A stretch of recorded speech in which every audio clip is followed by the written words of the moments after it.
देवभूमि उत्तराखंड के गढ़वाल हिमालयी सीमा पर स्थित केदारनाथ धाम से सभी शिव भक्त परिचित हैं। बाबा केदारनाथ के इस धाम की गणना 12 ज्योतिर्लिंगों में भी की जाती है। इस धाम की विशेषता यह है कि यहां साल के 6 महीने मंदिर के कपाट खुलते हैं और बाकी के दिन भक्तों के लिए ये कपाट बंद कर दिए जाते हैं। लेकिन मंदिर में उपस्थित सभी देवताओं को उमीखट लाया जाता है और वहां उनकी पूजा की जाती है। हिमालय की गोद में स्थित इस धाम के दर्शन करने के लिए देश विदेश से श्रद्धालु लाखों की संख्या में यहां आते हैं। साथ इस स्थान की अलौकिकता को देखकर मंत्रमुग्ध हो जाते हैं।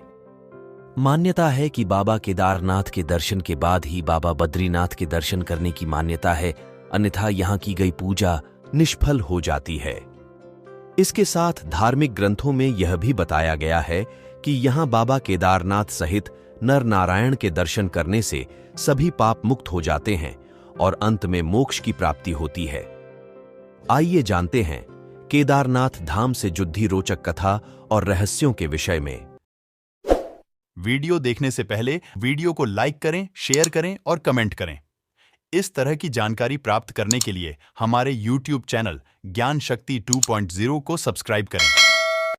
किंवदंतियों में बताया गया है कि जब महाभारत युद्ध के बाद पांडवों पर अपने भाइयों और सगे संबंधियों की हत्या का दोष लग गया था, तब भगवान श्री कृष्ण ने उन्हें भगवान शिव से क्षमा मांगने का सुझाव दिया था। लेकिन शिव जी पांडवों को क्षमा नहीं करना चाहते थे, इसलिए उन्होंने पांचों की नजर में न आने के लिए बैल यानी नंदी का रूप धारण कर लिया था और पहाड़ों में मौजूद मवेशियों में छिप गए थे। लेकिन गदाधारी भीम ने उन्हें देखते ही पहचान लिया और शिवजी का यह भेद सबके सामने आ गया। लेकिन जब भोलेनाथ ने वहां से भी किसी अन्य स्थान पर जाने की कोशिश की, तब भीम ने उन्हें रोक लिया और शिवजी को उन्हें क्षमा करना पड़ा। बता दें कि जिस स्थान पर पांडव शंकर जी से मिले थे, उस स्थान को गुप्त काशी के रूप में जाना जाता है। लेकिन कुछ ही समय बाद गुप्त काशी से भी भोलेनाथ अदृश्य हो गए और 5 सिद्ध रूपों में प्रकट हुए। वह 5 रूप हैं। केदारनाथ में उनके कूल्हे हैं, रुद्रनाथ में उनका मुख मौजूद है, तुंगनाथ में हाथ और मध्यमहेश्वर में उनका पेट मौजूद है। महादेव की जटाएं कल्पेश्वर में मौजूद हैं। इन 5 सिद्ध स्थानों को पंच केदार के नाम से भी जाना जाता है। भगवान शिव का यह भव्य मंदिर मंदाकिनी नदी के घाट पर स्थित है। मंदिर के गर्भगृह में हर समय अंधकार रहता है और दीपक के माध्यम से भोलेनाथ के दर्शन किए जाते हैं।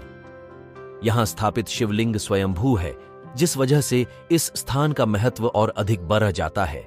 शास्त्रों में बताया गया है कि केदारनाथ धाम में सबसे पहले मंदिर का निर्माण 5 पांडवों ने किया था, लेकिन वह समय के साथ विलुप्त हो गई। फिर अधिगुरु शंकराचार्य जी ने इस मंदिर का पुनः निर्माण किया था। खास बात यह है कि उनकी समाधि भी इस मंदिर के पीछे ही उपस्थित है। इस अलौकिक मंदिर के कपाट मई महीने में भक्तों के लिए खोले जाते हैं और कददाके की सर्दियों से पहले यानी नवंबर में 6 महीने के लिए बंद कर दिए जाते हैं।